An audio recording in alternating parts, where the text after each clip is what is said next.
Hey guys, Arm&Gun here. Today we're looking at my M76 folder clone. Now, in Canada, Valmet M76s happen to be banned along with most other AKs. The M78s, however, are totally legal. They were exempt. And this is an M78. See right there. Valmet made in Finland, M78, 762x51 NATO. 3-way win. That's what this is chambered in. Now, with the 78s, you saw both stamped and milled receivers. This one happened to be a stamped one, which made it a good candidate for this, what I believe was 223 or 762x39 folding M76 parts kit.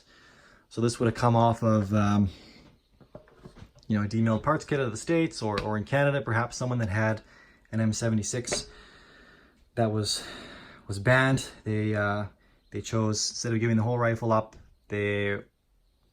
or having it disassembled, they pulled all the parts off of it that gave it the distinctive M76 appearance. Would have surrendered the receiver to be destroyed, and then donated the parts kit to a nice M78 donor rifle and put it together as again, for all intents and purposes, this appears to be an M76. However, it maintains its legal status in Canada as an M78. The receiver is not altered in any substantial way other than cosmetic. So the rear stock assembly was just swapped out with this folding stock adapter. Pretty cool. It's very sturdy. A little push pin back here that releases it.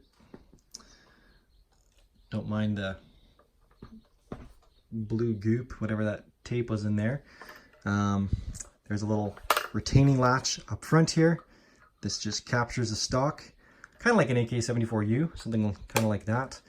Clicks in.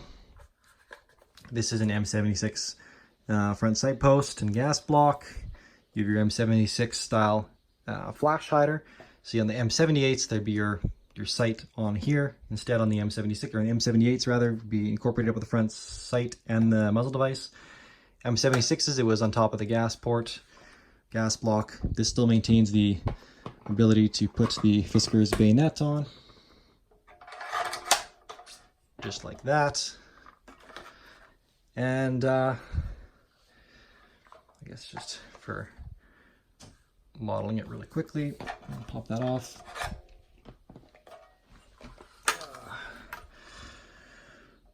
So that's the rifle here. It does have an M76 rear sight as well, which is adjustable. Your front sight post features a flip-up night sight with worn out tritium.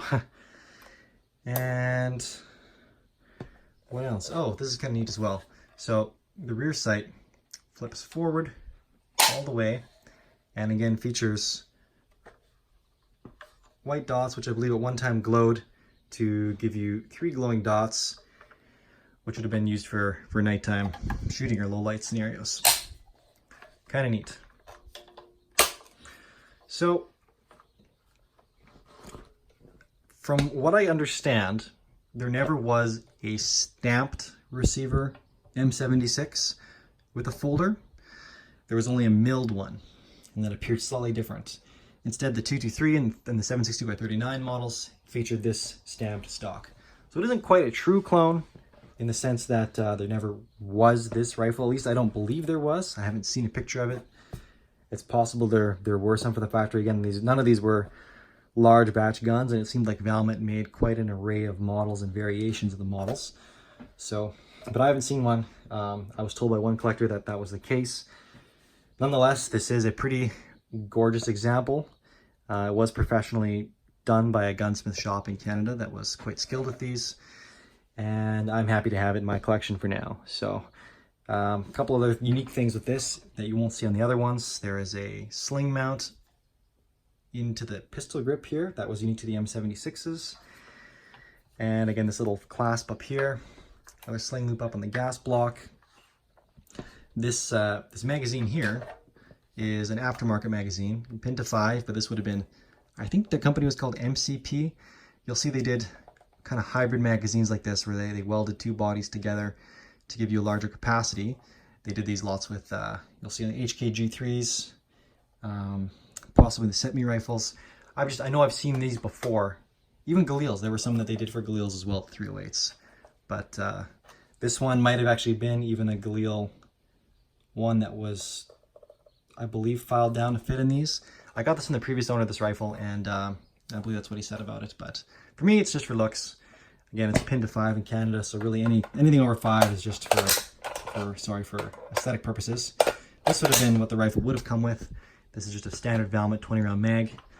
Very high quality magazines, and again, being proprietary and in relatively low quantity, it's pretty uncommon to ever see more than one magazine come with a gun. And if you want a spare, especially these blued ones, are going to fetch a premium. Again, $350, $400 US for a single mag is not uncommon. There were a few different versions of these from the factory. This was the nicest version, which is this blued magazine. There's also a pattern that appears to be a G3. Like people have said they were altered G3 magazines. They were done from the factory. I'm not sure if they were actually altered G3s or not, but they were a factory Valmet magazine. And then I believe there was one other one as well. So I'm not sure if there was ever any aftermarket ones done, but at this point in time, this is what I've got. And I don't think I'm gonna find many more. I hardly ever shoot this gun. Most of these Valmets are really just your occasional Sunday shooter, light shooter, and it's more so a collectible to bring out and admire than to run a bunch of rounds through. I know some of the other internals, like the firing pins, are also proprietary, and being an older firing pin, they are prone to breaking. They weren't, some of the metallurgy wasn't up with the current stuff, so, or I shouldn't say that, like nowadays you have titanium firing pins, things like that are very strong, where some of these old ones, again, you're gonna be careful with, especially if you are gonna be firing them any more than a little bit. Ensure your rifle ammunition is soft primers.